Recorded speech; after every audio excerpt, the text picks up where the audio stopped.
Having the class on periodontal maintenance and supportive periodontal therapy.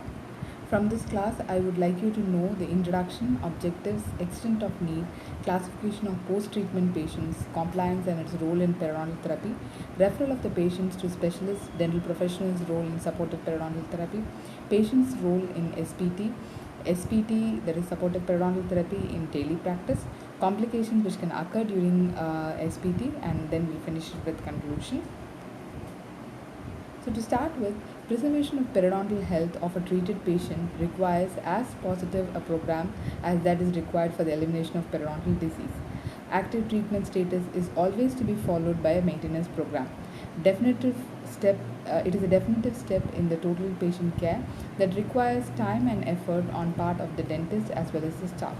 So, according to AAP Glossary of Periodontic Terms 1992, supportive periodontal therapy has been classified as an extension of periodontal therapy procedures performed at selected intervals to assist the periodontal patients in maintaining oral health.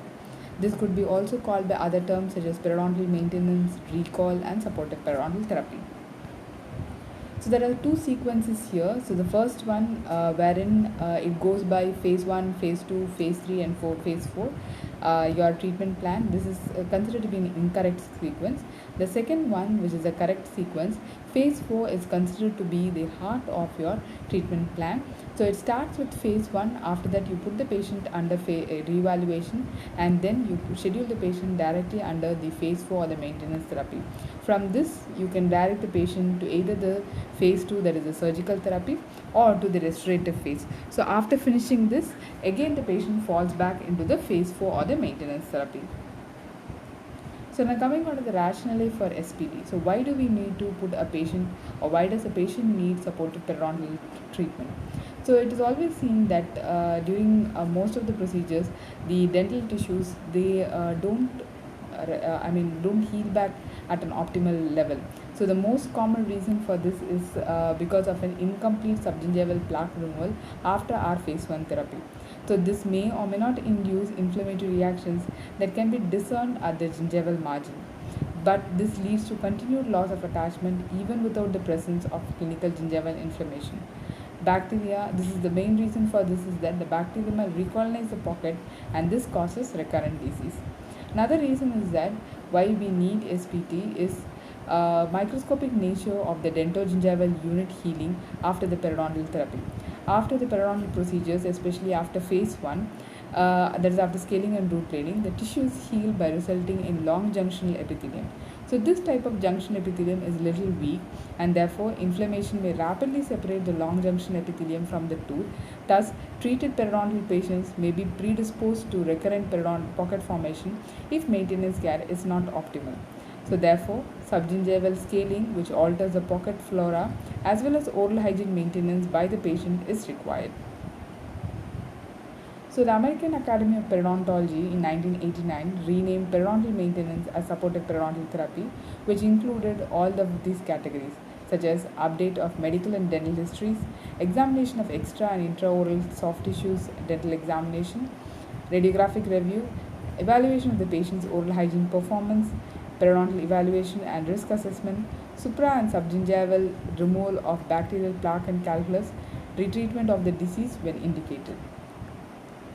So now coming on to the objectives, the main objective for supportive periodontal therapy is to prevent the progression and the recurrence of periodontal disease in patients who have been previously treated for gingivitis and periodontitis, to prevent the loss of dental implants after clinical stability has been achieved, and to reduce the tooth loss by monitoring the dentition and any prosthetic replacements of the natural teeth. And main reason is to diagnose and manage in timely manner other diseases or conditions which are found in the oral cavity. So for these reasons, we need to put a patient under supportive periodontal therapy. So now coming on to the difference between recurrent and refractory periodontitis. So they seem to be a little similar, but there is a slight difference between both of them. So when a patient, if you classify a patient to be a recurrent periodontitis patient, so in those patients, they are defined by the terms where site is successfully treated but periodontitis repeatedly returns. So what could be the reason? The reason could be there could be inadequate therapy during maintenance, or there was totally no maintenance at all. There could be reinfection with microbes that were suppressed but they were not eliminated completely or reinfection with new bacteria. For these cases, antibiotics is usually not needed. But there's another term called as refractory periodontitis. So in these cases, the sites usually don't respond to the conventional therapy at all. That is your normal scaling and root planing or surgical procedures. Such patients will not respond. This may be due to inadequate therapy during the active treatment of other factors, or it could be the reinfection with tissue invasive microbes that cannot be eliminated with a conventional therapy. For example, is your AA comitans. Antibiotic therapy is usually needed for this. So for this, such patients infected with AA comitants which are little tissue invasive, we need to go for antibiotic therapy such as doxycycline along with metronidazole. So inadequate plaque control on part of the patient or failure to comply with recommended SPT schedules are cases which falls under these categories. So it is the dentist's responsibility to teach, motivate and control the patient's oral hygiene technique. Patient's failure is ultimately the dentist's failure. So it is our main thing to teach or motivate the patient. So, when does a case fail, a periodontal case, after you do? So, how do you recognize that this particular case has failed? So, if there is recurring inflammation in a site where gingival changes are seen and bleeding on probing is positive, or when there is recurrence of pocket formation which is seen as increased depth of sulcus, or there is gradual increase in the bone loss which is seen in radiographs, or there is a gradual increase in tooth mobility which is seen by clinical examination. So all this tell that the particular case which you have done a treatment, if all these factors are going to be present, then that is a failing case. So we need to do something to combat this effect. So, what are the symptoms or causes of recurrence of disease? So, main symptoms that the patients come back that the disease has recurred, telling that the disease is not stopped yet, is because the patient may notice that there is increased mobility, the patient should have noticed there is a recession, or the patient may not be able to notice, but you would have seen that there is pocket depth increase with or without any radiographic changes. So, the main possible reasons for all this is your underlying main reason is your poor oral hygiene, and because of subgingival calculus which we would have failed to remove during the phase 1 therapy, inadequate restorations, deteriorating poor design processes, or any systemic disease which is underlying modifying the host response to the plaque. Apart from that, if there is recession in the patient and if it is continuing to progress, then you have to check for the toothbirth abrasion in such patients. Inadequate keratinized gingiva, that is width of gingiva, has to be assessed in such patients, and if there is any frenum pull or orthodontic therapy going on. So all this should be assessed in patients who repeatedly come with a complaint of or sign of recession in those conditions. So all the other conditions, for example, increased mobility with no change in pocket depth or no radiographic change, is mainly because it could be due to certain other factors other than your the factors which are related to your plaque or calculus. It could be other factors such as occlusal trauma, bruxism, the high point restoration, poor crown to root ratio. So all this could lead to increased mobility with no change in pocket depth and no radiographic change. So apart from this, the other two factors are related to your inadequate subgingival calculus removal. So now coming on to the classification of the post-treatment patients, the first year after the periodontal therapy is very important in terms of doctrinating your patient in a recall pattern and reinforcing oral hygiene techniques. In addition, it may take several months to accurately evaluate the results of some periodontal surgical procedures. Consequently, some areas have to be retreated because the results may not be optimal. Furthermore, the first year patient often has etiologic factors that may have been overlooked and may be more amenable to treatment at this early stage itself. So, for these reasons, the recall interval for the first year patient should not be more than 3 months. Merin has given his classification wherein he has classified the periodontal patients immediately after the phase 1 therapy. You place the patients under these categories. So if the patient in the very first year, if the patient is having routine therapy and there is no problem in healing of his tissues, that is uneventful healing, no problem at all, then you can put the patient's recall visit as 3 months. But if in the first year the patient is having a difficult case with complicated processes for patient involvement, poor crown to root ratios, or questionable patient cooperation, then you will have to recall the patient every 1 to 2 months for the first year. And after that, after the first year's time, you can classify the patient as class A, class B, and class C, wherein you can call them according to the specific intervals based on their characteristics. Like for example, class A, when there is excellent results, well maintained for 1 year or more, patient displays very good oral hygiene, minimal calculus, no occlusal problems, no complicated processes, no pockets or pockets less than 50% of the alveolar bone remaining. So those patients can be called just 6 months to 1 year once for checkup. Whereas class B patients, these patients, they have generally good results, maintained reasonably well for 1 year or more, but they display some of the following factors. So all these factors such as inconsistent or poor oral hygiene, heavy calculus, systemic disease, pockets remaining, occlusal problem, complicated processes, ongoing orthodontic therapy, recurrent dental disease, some teeth with less than 50% alveolar bone support, smoking, and positive genetic test. So such patients can be called every 3 to 4 months.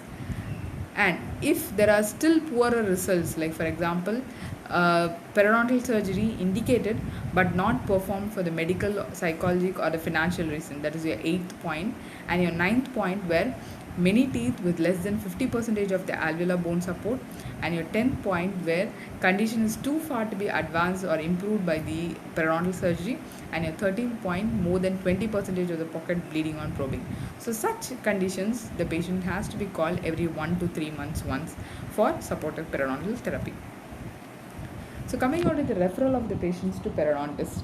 So majority of the periodontal care depends on the or belongs to the hands of the general dentist. So you as a general dentist will be the first one to handle the patient. But there might be a requirement for you to send to a periodontist. So when does that requirement occur? So generally the diagnosis indicates the type of the treatment which is required. A general dentist usually can do surgical procedures such as localized gingivectomy or flap curettage, where it is a closed procedure, whereas a specialist is required when it is related to conditions of advanced periodontitis, that is C, advanced periodontitis, such as extensive osseous surgery, surgery on the distal surface of the second molars, complex regenerative procedures. So the suggested rule is that the patient's disease should dictate whether the general practitioner or the specialist should perform the maintenance therapy. Now coming on to compliance and its role in periodontal therapy. What is compliance?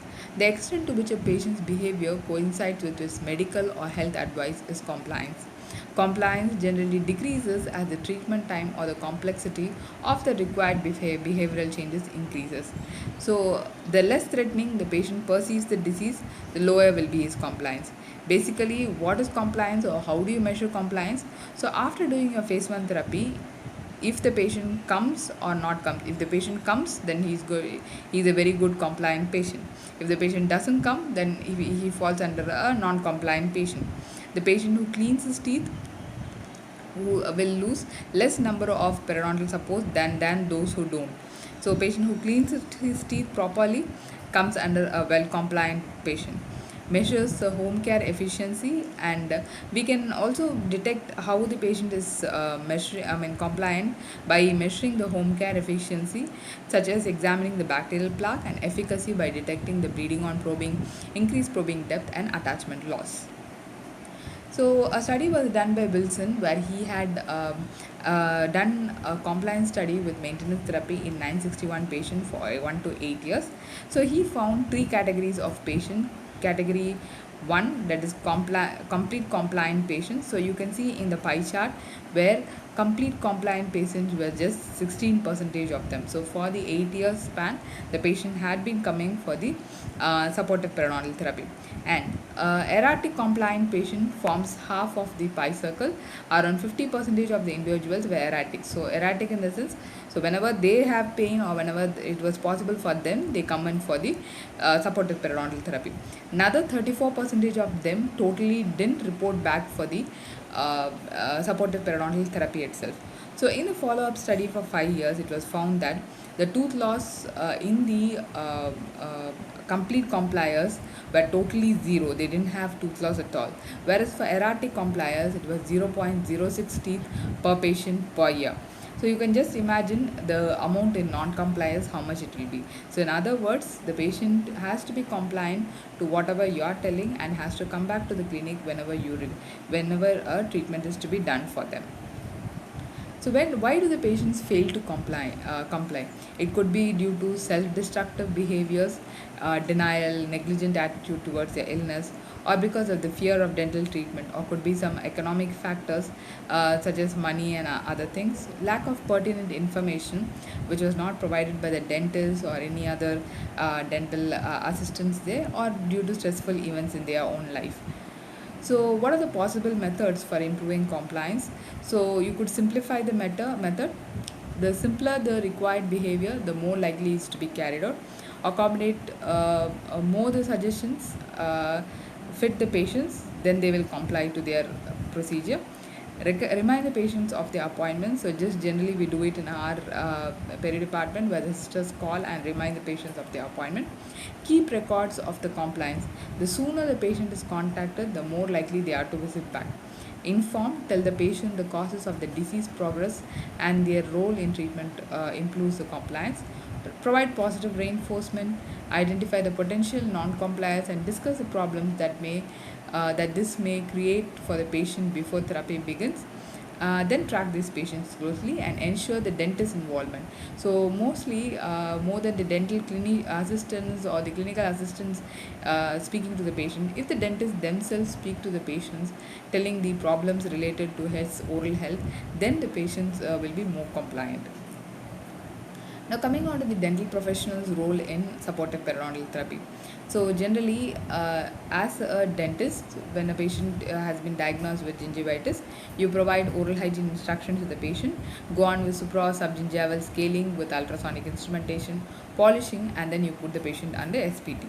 So, when the patient is having stable periodontitis, you give oral hygiene instruction to the patient, go with supragingival scaling as well as subgingival scaling with your hand instrument, that is curettes, and then subgingival irrigation with help of providon iodine, air polishing, and then put the patient under SPT. So the main problem comes under for patients with progressive periodontitis. So what we do?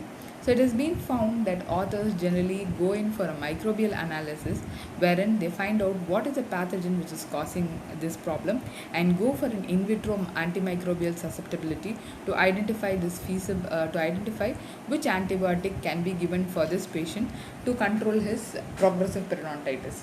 So after that, OHI can be given to the patients.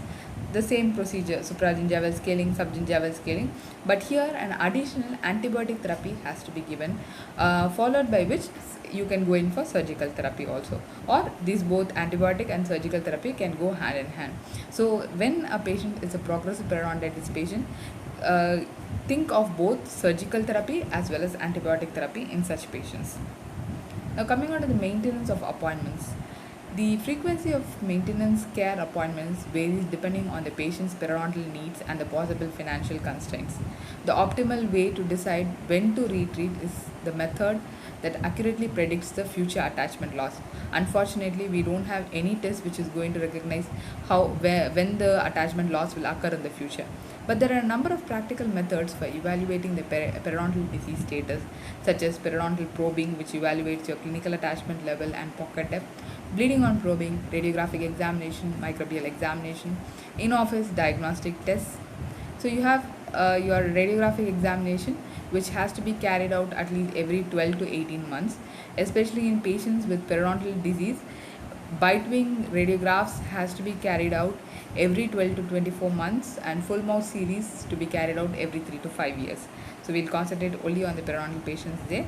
And you also have a number of chairside kits to analyze if there is inflammatory, the amount of inflammatory factors in your body. Like for example, with the help of GCF and the instrument called as PerioCheck, the neutrophil proteases which is produced by the body can be analyzed with this, and we can understand that there is more amount of destruction taking place in the particular site of the teeth. So these are kind of a chairside kit tests for checking if that particular area or that particular site is having periodontitis or periodontitis. So perio check, it checks the neutral proteases in that particular site. Perioguard checks the aspirin transferase. Prognostic checks the elastase. Biolese checks the elastase again. Pocket wash checks the AST. Topaz checks the bacterial proteases, and MMP diagnostic method checks the matrix metalloproteinases. Coming on to the patient's role in SPT, the least expensive way to manage the periodontal disease is through self-care.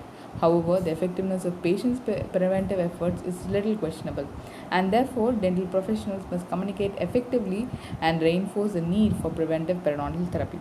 SPT patients, it could be either by the mechanical means, or it could be either mechanical means in the sense tooth brushing, interproximal cleaning, tongue cleaning, or by oral irrigation with supra or subgingival methods with the help of antimicrobials or mouthwashes or water, or again fluoride gel can be applied by the patients.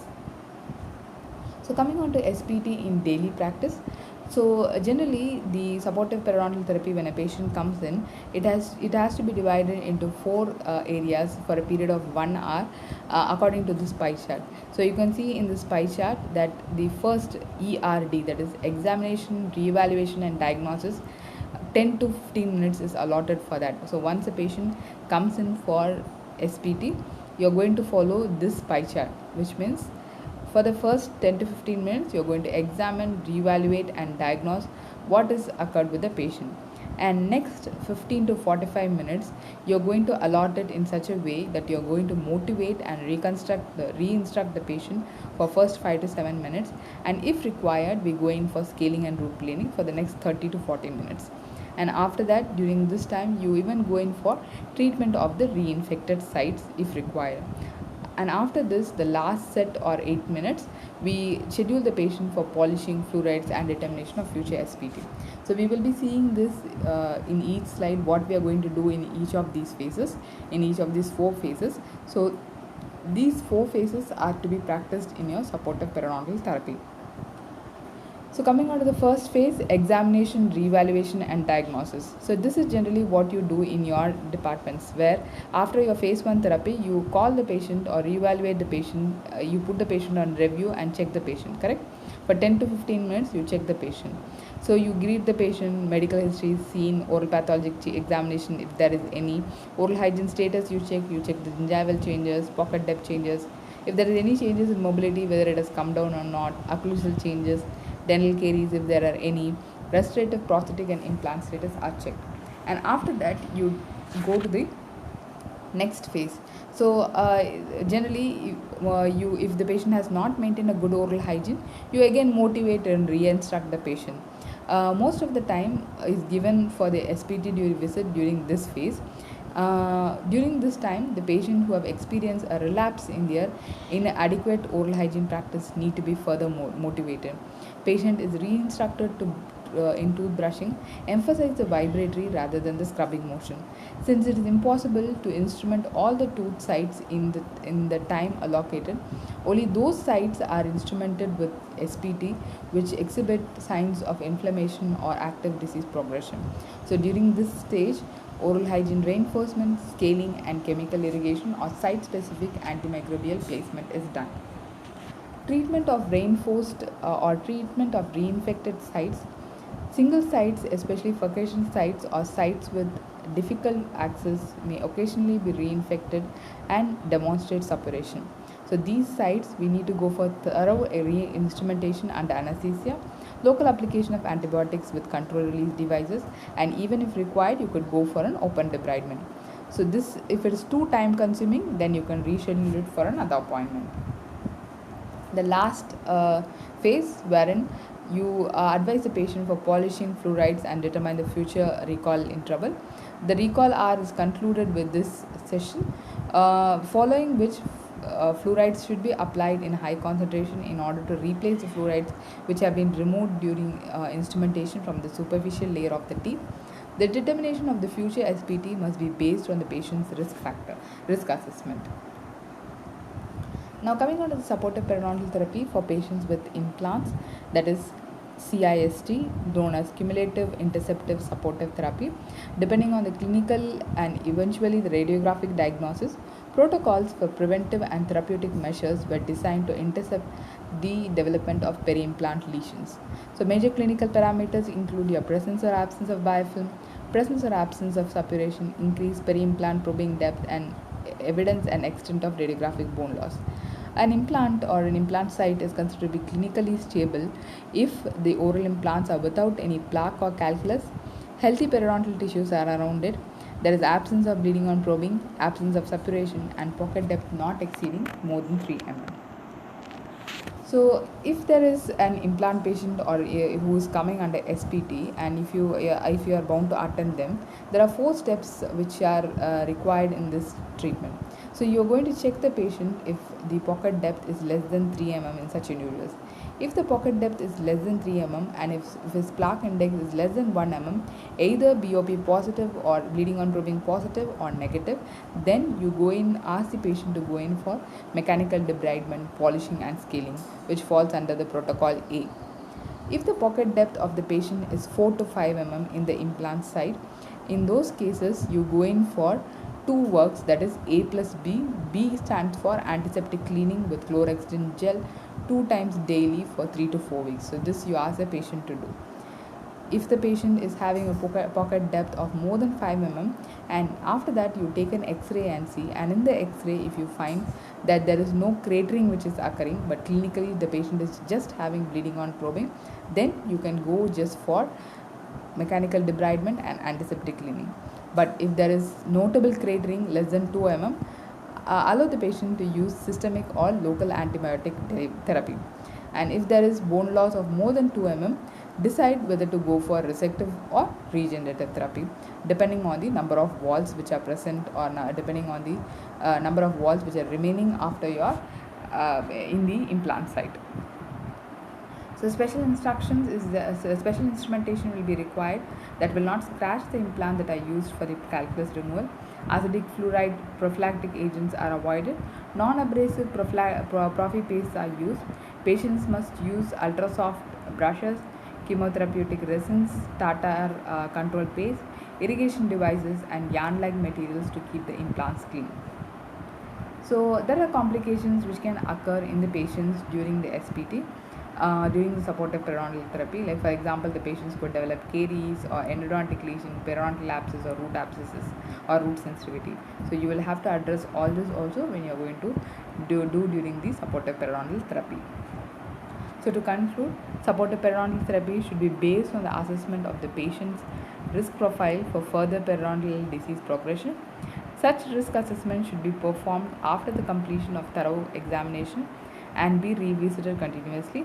Supportive periodontal therapy resulting in good oral hygiene is essential to minimize the risks of periodontal disease progression. Issues of compliance must be considered.